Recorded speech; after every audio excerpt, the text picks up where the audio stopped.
लीजिए सुनिए सूर्यकांत त्रिपाठी निराला के लिखे उपन्यास महाराणा प्रताप का चतुर्थ परिच्छेद राजधानी चित्तौड़, मेरी यानी समीर गोस्वामी की आवाज में। फाल्गुन सुदी 15 संवत 1618 का दिन हिंदुओं को स्मरण रखना चाहिए।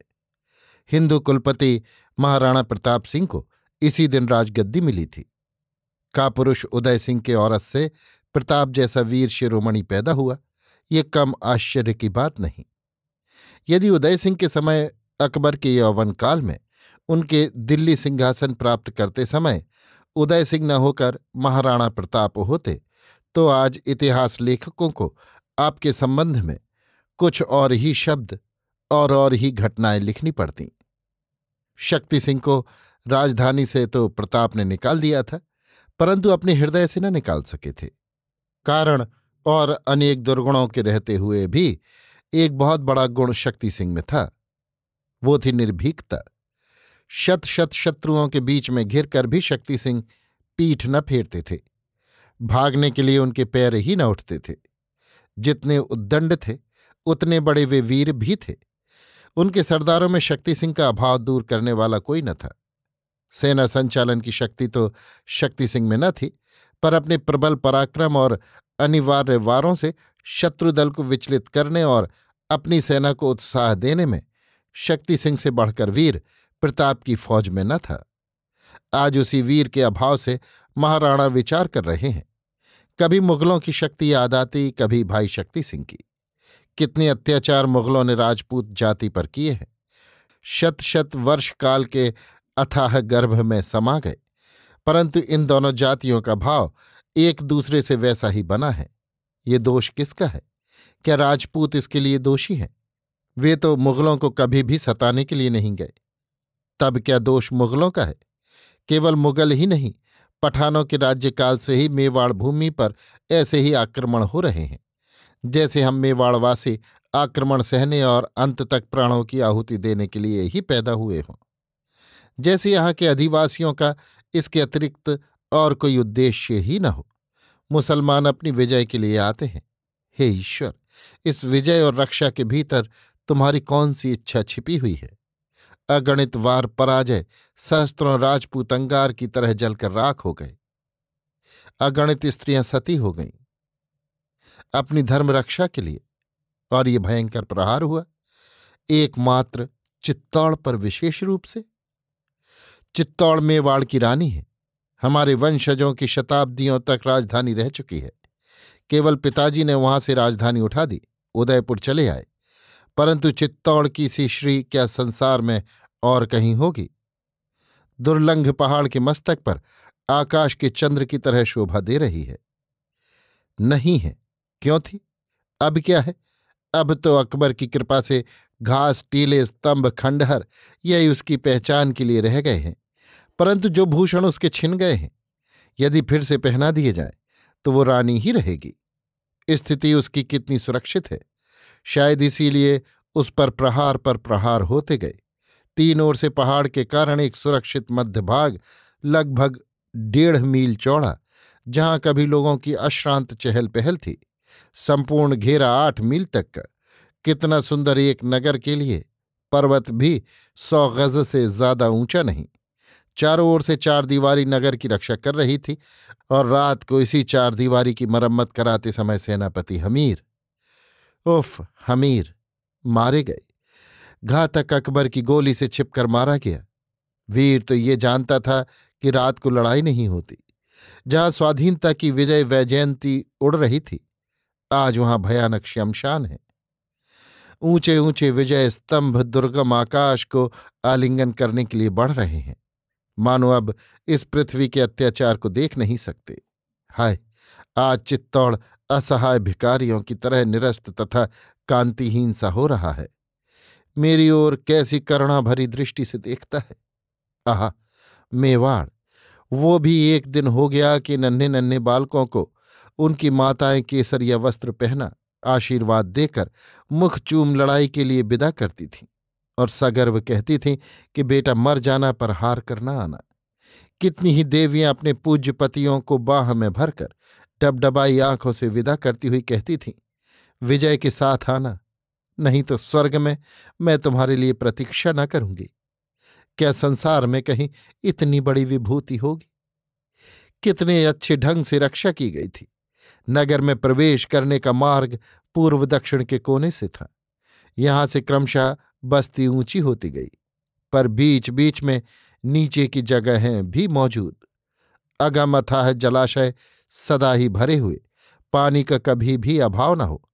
जो राह किले तक गई थी वो बिल्कुल चक्रव्यूहाकार। दुर्ग तक पहुंचने में 7 दरवाजे पड़ते थे। इन दरवाजों में रामपोल सबसे बड़ा था और ये चित्तौड़ से पश्चिम की ओर था। पूर्व में सूर्यपोल। भोजन और पानी का अभाव यहां प्रथम से अंत तक कभी नहीं हुआ। कितने विजय स्तंभ, जैनियों के कीर्ति स्तंभ और देव मंदिर राजा कुंभ के ऐश्वर्य की साक्षी दे रहे हैं। मानसिक चिंता के कारण महाराणा बिल्कुल शिथिल हो रहे थे।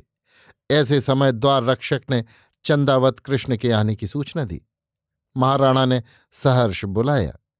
प्रभात के थके हुए मुख की ओर देखकर आश्चर्य प्रकट करते हुए सरदार चंदावत कृष्ण ने कहा, मुझे महाराणा को देखकर जान पड़ता है वे किसी विशेष चिंता में पड़े हैं। क्या मैं इसका कारण पूछने का साहस करूं? उदास भाव से चंदावत कृष्ण को एक बार महाराणा ने देखा, एक लंबी सी सांस ली और कहा, हाँ, आपका अनुमान बिल्कुल ठीक है। मुझे चित्तौड़ की याद आ गई है। मैं एक बार आपके मुख से चित्तौड़ की कथा सुनना चाहता हूं। प्रताप आग्रह से सरदार चंदावत को देखने लगे। सरदार ने एक लंबी सांस ली, आंखें नीची कर लीं और कहा, महाराणा, मुसलमानों के शासनकाल के आरंभ से ही चित्तौड़ पर विपत्ति की बिजलियां टूटती आ रही हैं। अब चित्तौड़ का वो वैभव कहाँ? आपको तो वैभव रहित राज्य का सिंहासन मिला है, जिसके मणिरत्न मुसलमानों के हाथ लग चुके हैं और जिसका वीर समर की चिता पर जलकर अमरलोक को चला गया है। शमशान के सम्राट, इसके प्राचीन शौर्य की समानता मैं न करूंगा। केवल आपके पिता के सम्मान का हाल बताता हूं। जब आपके पिता चित्तौड़ से भागकर अपनी संकीर्णता कापुरुषता का परिचय देते हुए प्राणों की रक्षा के लिए यहां आ छिपे थे, उस समय अकबर के प्रबल आक्रमण की चोट अल्पसंख्यक राजपूत वीरों द्वारा सही नहीं गई। उस भयंकर समर की ज्वाला में 30,000 राजपूत भस्म हो गए।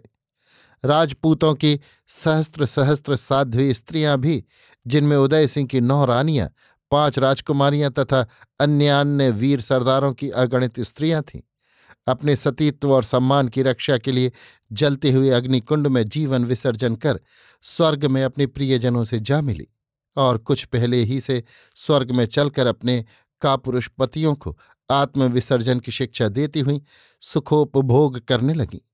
विशेष दुख होता है उन अविवाहिता छोटी छोटी बालिकाओं की जलती हुई चिताग्नि में अपनी माता के अनुसरण धर्म ग्रहण करने की बात से। सोचिए महाराणा, वो राजपूत जाति की कितनी बड़ी आहुति थी। प्रताप की दृष्टि स्थिर, जलती हुई, अभ्र रहित, श्वास अवरुद्ध, निश्चल, संपूर्ण मन सरदार के विगत पीढ़ी के इतिहास कथन पर मानो प्रबल तूफान उठाने के लिए वायुमंडल ने ये पूर्व गंभीर रूप धारण किया है। सरदार कहते गए। एक ओर मुगलों की हर्ष ध्वनि हो रही थी, दूसरी ओर राजपूत वीरांगनाओं का जौहर। चित्तौड़गढ़ के टूटने पर बड़ा कोलाहल करते हुए मुगल सम्राट उस नगर के भीतर घुसे। उन्हें आशा थी कि तुर्की से आए हुए सिपाहियों के घर विधवा राजपूत रमणियों से आबाद होंगे। ठहरो! प्रताप की आंख आग उगल रही थी। सरदार चंदावत अब तक अपनी कथा की ओर ही ध्यान लगाए हुए थे। प्रताप की भीम गौरव मुखाकृति देख कर सहम गए, परंतु बुद्धिमान सरदार ने प्रताप को शांत कर फिर कहा, महाराज, हम राजपूतों की आशा के दीपक, तुम्हारा प्रकाश चिरंतन हो। मैं वही तैल तुम्हारे अंदर भर रहा हूं। धैर्य से सुनो। स्वभाव की उत्तेजना से कार्य सिद्धि नहीं होती। प्रताप शांत हो गए।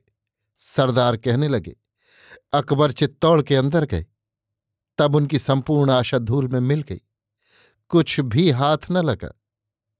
एकमात्र चतुर्भुजी देवी के मंदिर का जलता हुआ दीपक और जब शून्य भवनों के विशाल अद्भुत कारीगरी के साक्षी दरवाजे मुगल बादशाह की लुंठन वृत्ति को कुछ संतोष देने के लिए सजग खड़े थे।